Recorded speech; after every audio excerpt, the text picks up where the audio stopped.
So, అంటే ఇక్కడ హైదరాబాద్ రానన్నారంట. చాలా బతిలాడి మీ పేరెంట్స్‌ని ఒప్పించి తీసుకొచ్చారంట. యాహ్! ఏంటి ఆ బ్యాక్ స్టోరీ మా కోసం? యాక్చువల్లీ నేను కన్నడలో 'గిరిజా కళ్యాణ' అని ప్రాజెక్ట్ చేసేదాన్ని. అది నా సెకండ్ ప్రాజెక్ట్ కన్నడలో యాస్ ఎ హీరోయిన్.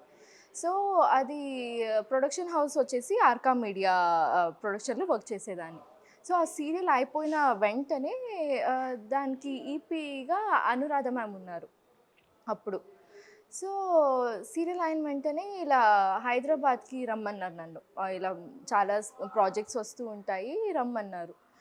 నాకసలు బెంగుళూరు తప్ప వేరే స్టేట్‌కి ఎప్పుడు వెళ్ళలేదు. అండ్ ఫస్ట్ ఆఫ్ ఆల్ నాకు తెలుగు ఇంత కూడా రాదు. వన్ వర్డ్ గూడా. ఇంత కూడా రాదు.